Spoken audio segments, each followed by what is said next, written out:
pasalnya 600 won.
Here we go.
All right, well, good afternoon, everyone.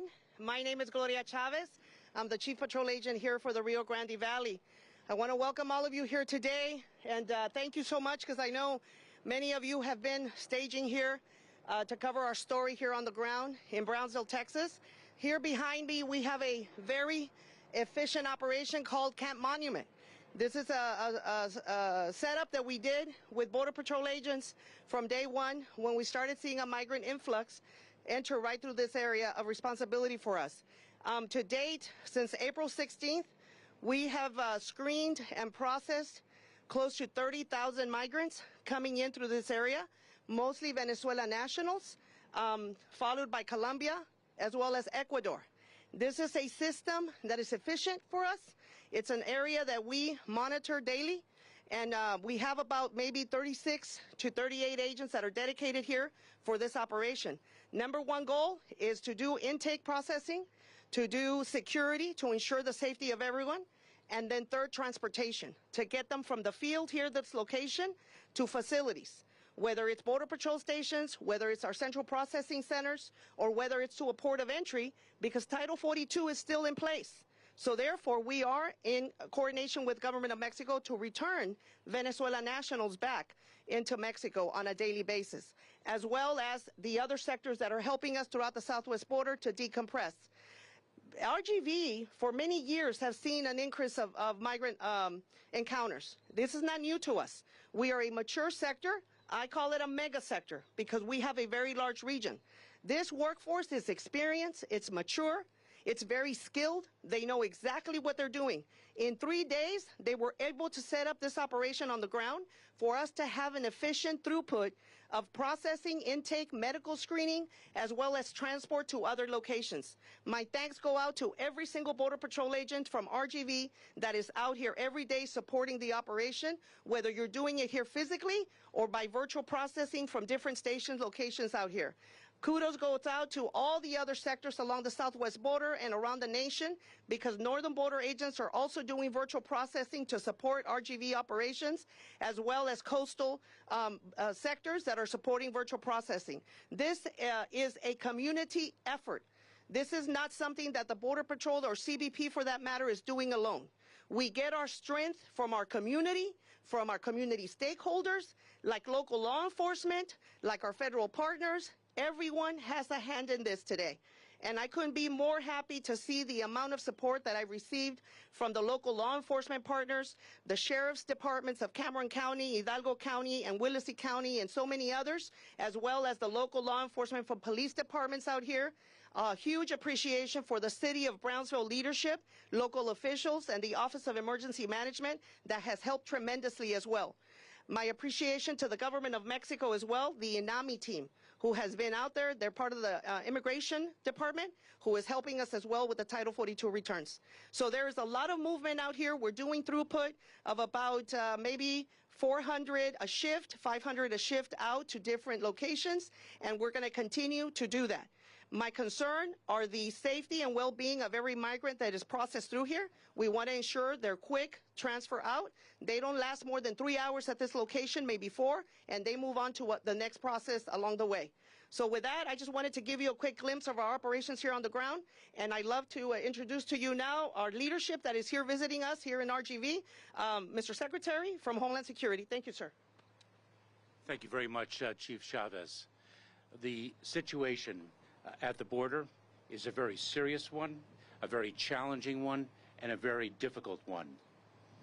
Every single day and every single night, day in and day out, 24 hours a day, 7 days a week, the United States Border Patrol agents are keeping our border secure. They are an extraordinary workforce, and I am, and this country is, incredibly grateful for them. The situation is indeed very difficult. I was in McAllen yesterday, and I'm in Brownsville today. And what the purpose of my trip is to review our operations and to see our planning for the end of Title 42 in action. I met with Border Patrol agents. I have met with our Extraordinary Office of Field Operations personnel of U.S. Customs and Border Protection. I met at Port Isabel with our Immigration and Customs Enforcement personnel, with local community leaders, law enforcement leaders, with nonprofit organizations as well. As Chief Chavez said, this requires a community response to a challenge to our communities. And that is indeed what we are bringing, a community response. It is no different across the entire region, across the entire Western Hemisphere. This is a regional challenge that requires regional solutions. It is not unique to the southern border of the United States, and I've spoken about this before. And therefore, 3 weeks ago, I was in Panama to meet with our Panamanian and Colombian partners, and we agreed to surge enforcement operations to prevent individuals from entering the very dangerous and treacherous Darien at the hands of ruthless smugglers. Earlier this week, the President's Homeland Security advisor met with the President of Mexico and agreed upon an enforcement surge in the south of Mexico to prevent individuals from being exploited by smugglers, as those vulnerable individuals are misinformed by the smugglers and brought to the southern border only to be returned. A regional challenge requires a regional solution. Let me give you a brief overview of our approach. As we indicated last week, we are building lawful pathways that will provide a safe and orderly way for individuals who qualify for relief under United States law to reach the United States safely. We are building on the success of our parole processes that we announced on January 5th for the Cubans, Haitians, Nicaraguans, and Venezuelans. We saw a 95% drop in the number of encounters of those individuals at our southern border because we built lawful pathways for them to access. And that is the model that we are building upon.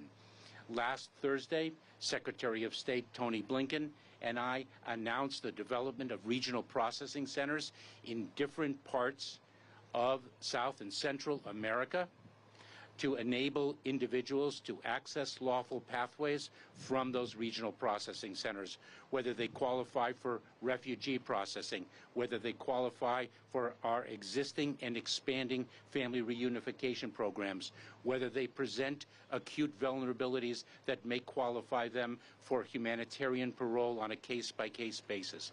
We are reaching the people where they are. It is not only our security obligation, it is our humanitarian responsibility to cut the smugglers out, and that is indeed what we are doing. We are building pathways. At the same time, we will deliver consequences for individuals who arrive at our southern border irregularly. That is our commitment and our obligation as a way of cutting the smugglers out and taking care of the safety and needs of individuals who qualify for relief. In a post-Title 42 environment, we will be using our expedited removal authorities under Title 8 of the United States Code.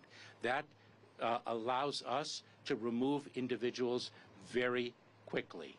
We will, by May 11th, finalize the rule that we published in a proposed format that provides that individuals who do not access our lawful pathways will be presumed to be ineligible for asylum and will have a higher burden of proof to overcome that presumption of ineligibility. We are building lawful pathways, and we are delivering consequences for those who do not use those meaningfully accessible pathways. The message is very clear. We are coming with the relief that our laws provide to the individuals in need. The border is not open. It has not been open, and it will not be open subsequent to May 11th. And the smugglers who exploit vulnerable migrants are spreading misinformation. They are spreading false information, lies, in a way to lure vulnerable people to the southern border, and those individuals will only be returned. To the individuals themselves who are thinking of migrating, do not believe the smugglers. Please access the official government publications. Please access the official government information on the Department of Homeland Security website for accurate information, because you are being deceived and you are risking your lives and your life savings only to meet a consequence that you do not expect at our southern border. To meet our objectives, we have been and continue to surge resources, personnel, transportation capabilities, airplanes to effect a greater number of removals every week, additional facilities, the remarkable facility that the United States Border Patrol set up here in collaboration with the community of Brownsville. This was set up in just 72 hours. We are surging resources. Earlier today, we also announced the distribution of additional funds to border communities, nonprofit organizations, and several interior cities to meet their needs in their partnership with us to address the situation at our border and to address the humanitarian needs of migrants. We distributed approximately $330 million more today for the benefit of those organizations. We have a plan. We are executing on that plan. I have come to McAllen and Brownsville to see firsthand that plan in action. Fundamentally, however, we are working within a broken immigration system that for decades has been in dire need of reform. That is a fact about which everyone agrees, and we urge Congress to fix our broken immigration system. And until then, we will do everything that we can within our authorities to provide an orderly and safe pathway for individuals who qualify for relief under the laws of the United States of America. Thank you, and with that, I will turn it over to Deputy Commissioner Kari Huffman of Customs and Border Protection. Thank you, Secretary. First off, I'd like to say I'm very glad to be here along with the Secretary, Chief Chavez, Chief Ortiz, and the rest of the CBP team. We are facing a very, very challenging time. Leaders show what's important by where they spend their time, and the fact that the Secretary has spent so much time in this area recognizes the fact this is a priority for him, it's a priority for our government to do everything we can. We are facing very, very challenging times. There's no question about that. And we have been preparing for these challenging times for quite some time, and we're ready. There's no better team to face this than the CBP team, which is a good example of that, of our preparations, the ability for the RGV sector to set up this process in 3 short days is kind of builds upon the lessons we've learned and how our preparation we've done to make us ready to take on this situation. We're surging resources quickly all across the border to different places that we needed. We've increased our capacity by a third over the last 24 months to help us be prepared for this. And we're working hard to do this. We're focused on getting as many agents back on the line. We've been hiring for the last year or so contractors and non-uniformed personnel to do jobs that Border Patrol agents normally do to get them back on the line. So it's very important to do that. To follow up on what the Commissioner said, on May the 11th, it will still be unlawful to enter this country illegally. We will be relying upon our decades-old Title VIII processes we've used time and time again in the past to enforce the law and to protect the border. That, coupled with increasing in criminal prosecutions, will allow for the rule of law to prevail on our border, and that's our goal, and that's the challenges we're facing. But I wanted to spend a few minutes here to talk about the CBP team and tell you exactly how proud I am on the work they've done and continue to do. For the last year and a half, I have traveled this country, and many different stations, many different locations, talking to our workforce to better understand their challenges they're facing. And I can tell you, I'm sure the Secretary, Chief Ortiz, and Chief Chavez agree, we couldn't be more prouder than the work they do in the communities and the community they work with, which is further identified in the risks they take. And I couldn't close out with making one moment about the work of our recently with the U.S. Border Patrol BORTAC team and how they raised up in the community to help arrest a wanted murderer who'd been on the run for several days to help keep that community safe. That's the quality of the personnel you have working this border situation. That's the quality of the people in your community, and I couldn't be more proud of them. With that, I'm going to turn it over to Chief Ortiz to give more operational details about what's going on with our preparations. Chief? Good afternoon, and thank you, Deputy Commissioner. Mr. Secretary, for coming down here to see firsthand the great work that's unfolding in Rio Grande Valley and South Texas, and then Chief Chavez for your leadership. I will tell you that a couple weeks ago, the Secretary asked me, where do we need to go first, Chief? And I said, before May 11th, we need to go to South Texas. We knew that we were going to see some increases down here, and that has transpired over the last 2 weeks. Brownsville has traditionally been a slower area for us in South Texas, and what we've seen that's unfolded here just south of us is migrant populations from Venezuela have crossed 24 hours a day. The chief responded with medical assets and resources. We've asked for some support from other agencies. We've got our Texas Department of Public Safety personnel working side by side by our Border Patrol agents, and we have our OFO partners, and then we have our state and local partners. Once again, this is a team effort. We're continuing to move these migrants into our processing facilities as quickly as we possibly can. We have tremendous capacity here in South Texas. We have had that for about 6 or 7 years, and we're going to continue to leverage that to the best of our ability. As the Secretary mentioned, we're going to balance that against our border security mission set. We want to keep as many Border Patrol agents out on those front lines, allow our processing coordinators, our volunteers, our DOD personnel, the 1,500 DOD personnel are going to help us on those admin functions so we can get agents back out on patrol.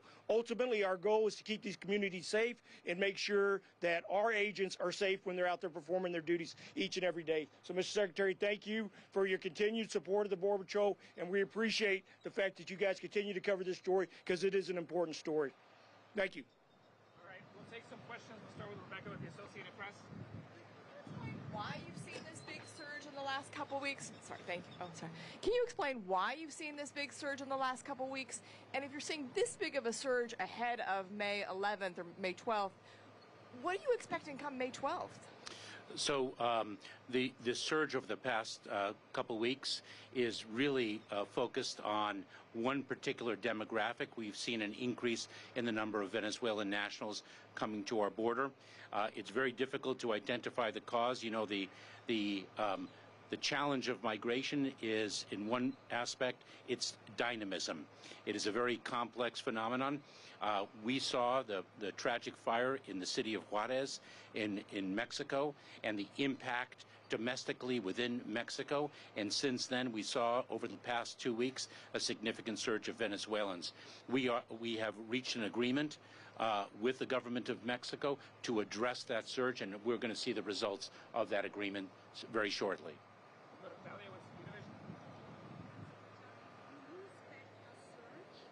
And if so, how prepared are you for a surge in terms of processing people?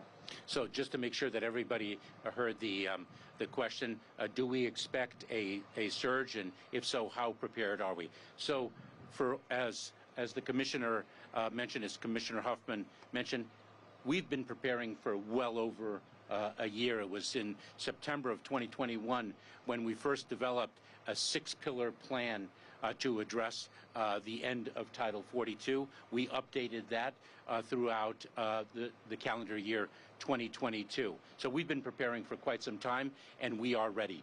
What we are expecting is indeed a surge. And what we are doing is planning for different levels of a surge. That is what we do.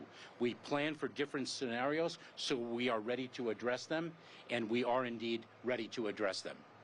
We'll go to CNN here. Nikki. That's right. Mr. Secretary, thank you so much for taking my question. Can you just talk a little bit about some of the things that you've seen on the ground, some of the concerns that you're hearing? And given that we're in a region that's already seeing thousands of encounters a day, how confident are you that the measures that you've put in place are going to work? I think that there is no question that this is going to be extremely challenging. I do not want to understate the severity of the challenge that we expect to encounter.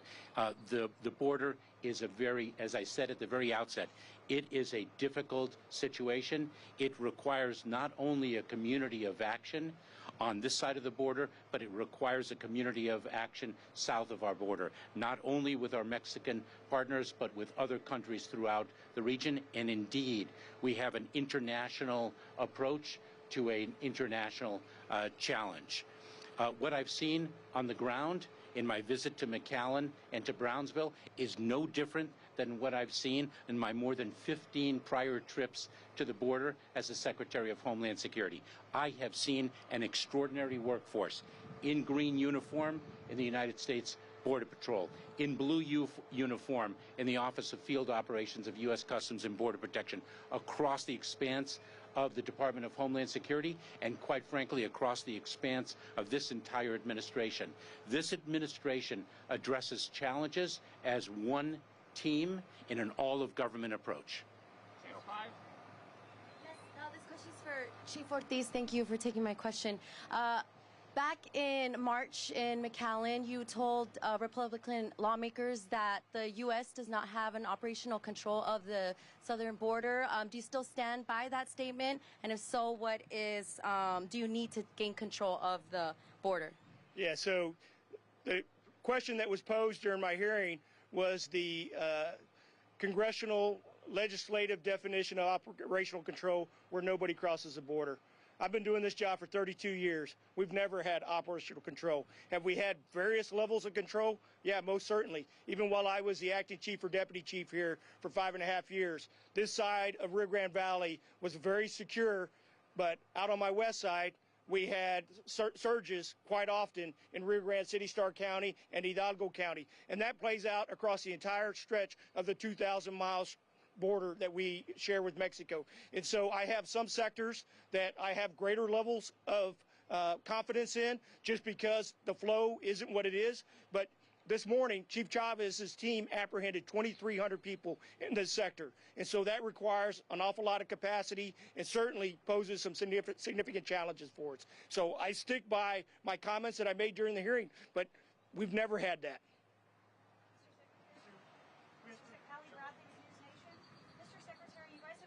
About the pathways and the plans that are in place, obviously, for majority Venezuelan migrants that was expanded to Haitian, Cuban, and Nicaraguan migrants. Why isn't that policy being enforced right now? Many of the migrants I'm meeting along the streets of Brownsville are swimming in between the ports of entry. As you have mentioned, if that happens, they're supposed to be returned. They're not being returned, and they're single adults without family here. Why is that happening?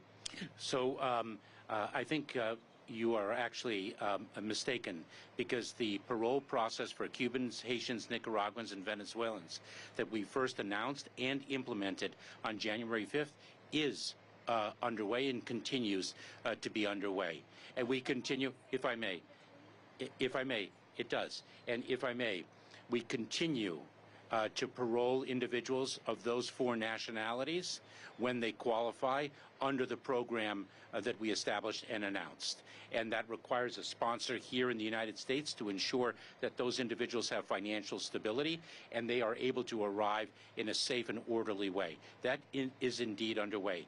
And we continue to expel Cubans, Haitians, Nicaraguans, and Venezuelans. The number of Venezuelans that we've been able to expel has actually diminished over the past 2 weeks. The cause of that is a very complicated one. We've sat down with the Mexican government, and those expulsions, and of course, in a post-Title 42 environment, those removals will continue. And that is why the message is so important, that people, vulnerable people, are receiving false information. They are being lied to, that if they come and arrive at our border, that they can stay in the United States. That is not what the law provides. That is not the consequence that we will deliver. Sandra with Border Report. I'm sorry, good afternoon, Mr. Secretary. You mentioned after May 11th there would be, quote, a higher burden of proof that the migrants would need to show to have exceptions. Could you expand upon that? Could you also talk about the credible fear interviews and the processes that you're going through to expedite these migrants, so many? So the rule is being finalized, and until that rule is indeed final and published, it is difficult for me to answer the question just as a matter of law, because it is not set, it is not established until it is actually final and published. But the general concept is as follows: that individuals who access the lawful pathways that we deliver for them will be able to come to the United States in a safe and orderly way. Those who travel irregularly in the hands of smugglers, because I have to repeat again, it is a security and humanitarian imperative that we cut the smugglers out. Those who arrive irregularly at our border will be presumed, absent some limited exceptions, will be presumed to be ineligible for asylum, and they will meet a rebuttable presumption of ineligibility. To overcome that presumption, they will have to meet a higher threshold of proof. We're going to go ahead. You were saying the smugglers are leading them to misinformation, and if they come in here illegally, if they cross illegally and they don't meet the threshold, that they will be expelled. That's the message you're sending. Can you walk us through what that looks like? Is that like a mass deportation, something different than what we've been seeing? So Griff, when Title 42 comes to an end on May 11th, we will use, as we have expressed before, our traditional immigration authorities, the ones that we sought to use earlier when we sought to end Title 42, but were prevented from doing so by a court.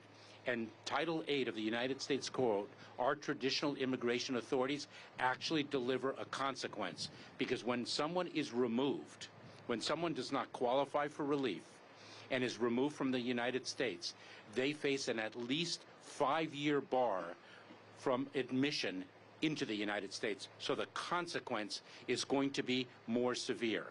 And what we will do is remove individuals who do not qualify for relief under the standard that will be set by the rule that we will have finalized by May 11th. And we're going to finish up with his last question from Nicole. Thank you so much. I just have a question for you, Mr. Secretary, and a quick one for Chief Ortiz. Mr. Secretary, we've heard from mayors here in the Rio Grande Valley and across Texas that they're concerned they're not equipped to handle the number of migrants entering their streets. DHS just allocated, as you mentioned, $300 million to NGOs in border communities. But does the federal government have a role in standing up housing and medical care, especially when hospitals, NGOs, and churches are at capacity and migrants are sleeping on their sidewalks? And just quickly to Chief Ortiz, can you explain geographically where troops will be located? Which sectors are they staying? So, Nicole, we are working very, very closely with city and local officials. As I have expressed earlier, we are working with nonprofit organizations. This requires a community response, and we are providing funding through our emergency food and shelter program. Congress allocated $800 million to this program. Last year, we only had $150 million. We have allocated a great number of those funds already to resource the communities to address the needs that you express. There are approximately $363 million left to distribute. We will do that through the new Shelter and Services program. The community challenges require a community response, and we are working holistically with communities across the border to address this challenge. And then with respect to the DOD personnel, so currently we have 2,500 DOD personnel supporting the CBP Border Patrol mission, and they're housed and stationed across the southwest border. The additional 1,500 personnel that are going to be allocated over the next few weeks will be based in El Paso. But what that will allow me to do is resources that I've been dedicating to El Paso, because it has been a much busier place over the last 6 months, I'm going to be able to reallocate those to some of the other sectors that require some additional capacity. So we're going to be able to balance that out. We've got a plan. We've been working with our partners with DOD, and we appreciate their support. Thank you. I want to, Luisa, I want to say something more about that, if I may, Chief Ortiz and Nicole. The deployment of Department of Defense personnel is nothing new. Since 2006, every single year since 2006, U.S. Customs and Border Protection, and specifically the United States Border Patrol, has relied upon additional resources from the Department of Defense. This year is the first year, thanks to President Biden's budget. This is the first year since 2011 that we have been able to dedicate 300 new Border Patrol agents to the United States Border Patrol. The President's fiscal year 2024 budget asks for an additional 350 Border Patrol agents. We are plussing up the United States Border Patrol for the first time in more than a decade, and we are committed to continuing to do so. Resources are vital to the effort that we have underway. The challenges will be significant. The plans we have in place are tailored to meet those challenges. We have the greatest workforce in the world to fulfill our mission, and we will do so, and I'm so incredibly proud to support them. Thank you all for being here.